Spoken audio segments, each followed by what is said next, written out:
Back in 2005, I lived and worked in San Antonio at a popular electronics store.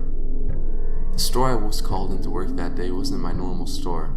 I was just helping out since they were short-handed and it was always fun working. That day I was working with a guy, let's name him Johnny. Johnny seemed like a nice guy, got along great, made jokes, and he was a great team leader. He was married and had kids. He seemed like a happy, stable guy with a great life. That would be the only time I got to work with him. Fast forward to about a month later, early morning at another store location, one of the assistant managers was found murdered inside the store. Let's call her Sarah. The door was locked, which was unusual. By the time store managers arrived, the store should be open already. When he walked around the counter, he noticed Sarah on the floor with a plastic bag over her head. He called police right away. The store was right next to the dentist office, but no one witnessed anything. The police noticed the store keys were missing, and that could explain why the door was locked. They also assumed Sarah knew the person and let them in. The person also knew she would be by herself around that time and knew the store didn't have any cameras inside. They also noticed a couple items and some money was missing. There were no fingerprints or anything to point the police to someone. Later on, the police found a person of interest. They found out a few people were laid off, so they decided to question them. One of the people was Johnny. So when they came to his house, his wife answered and said he left on a trip to visit family in Mexico a few days earlier. The police tried contacting Johnny, but he would not answer his phone. His wife called Johnny and told him the police wanted to come back to ask him some questions. He told his wife he had purchased a gun and threatened to shoot himself if the police came after him in Mexico.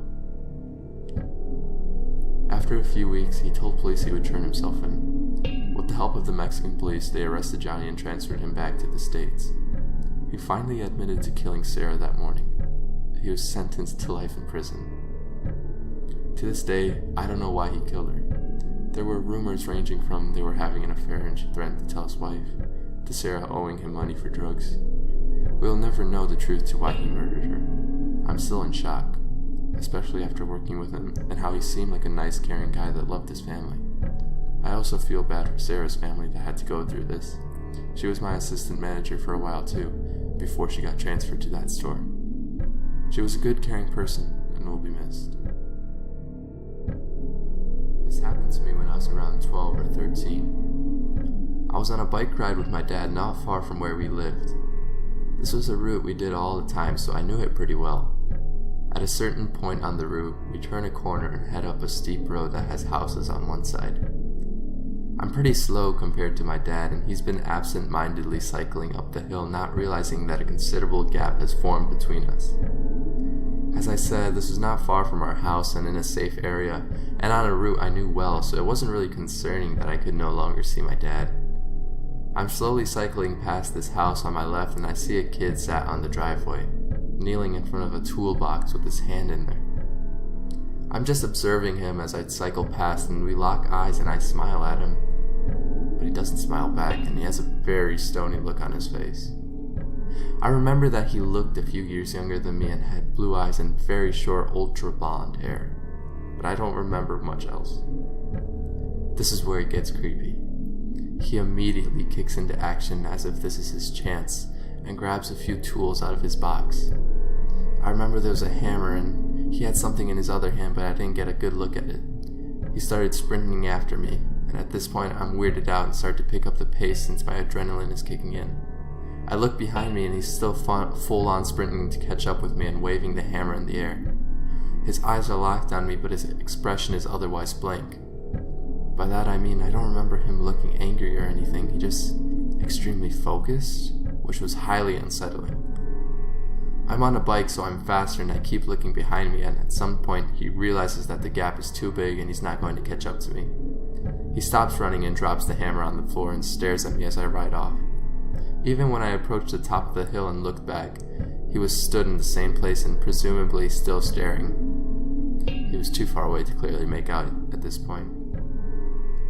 I told my dad about it, but he didn't seem concerned, saying he was probably just trying to play a game or scaring me for fun or something. The whole situation was extremely odd. I think about it often because of how completely creepy his behavior was. Someone chasing you with a hammer is always creepy, but all of his actions seem very deliberate and devoid of any sort of emotion. He didn't seem angry, excited, or anything. Even when he dropped the hammer, it was like his hand fell to his side and he let it slide out of his hand.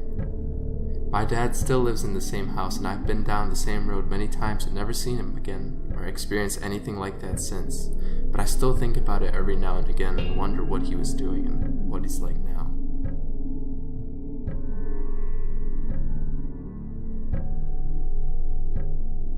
Small towns can have some outright creepy shit go down. I have 3 stories of my own experiences while in small towns surrounded by open plains and dense wilderness. I'll share the others in the near future if this one picks up.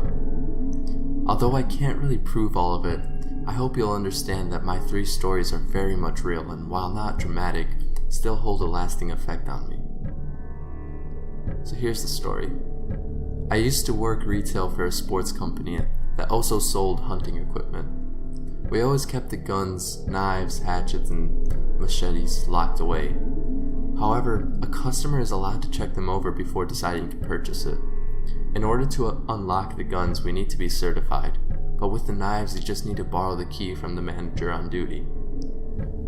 It was near our closing time and I was cleaning behind the counter when 2 people came in. I heard the cashier welcome them, and they came straight to me. They were both sketchy looking. My small town has an issue with drug addicts, and these 2 looked the part. They were thin, had heavy shadows around their sunken eyes, they were twitchy and wore nasty clothes that just hung off of them. They were also covered in tattoos, which isn't a problem, but I noticed the lady had the most nasty looking lightning bolt on one of her cheeks. I figured it was probably a cover-up. They took a great interest in the larger knives and wanted to look over each one. The guy was telling me about how their house recently got raided by the police and that they stole their knife collection and wanted to rebuild it. I suggested that they took them because there's a legal limit to the size of knives without a license. He shook his head and told me none of them were beyond the legal limit. After several minutes, the guy just suddenly says their bus is waiting on them, even though he never checked a watch and there are no clocks in the store. The 2 just leave and we were able to close. That night I got home and I'm telling my wife the same story. After looking at my phone and switching it to Facebook, I see an article pop up. The article was dated just a few hours ago and had a picture of the same lady with the lightning bolt tattoo. The article talked about how she stabbed her husband or boyfriend after an argument. I didn't read the article then, but at the time I believed she killed him and freaked me out that I very nearly sold him a potential murder weapon. I don't think I'll ever forget that night. Again, if anyone is interested, I do have 2 more stories to tell.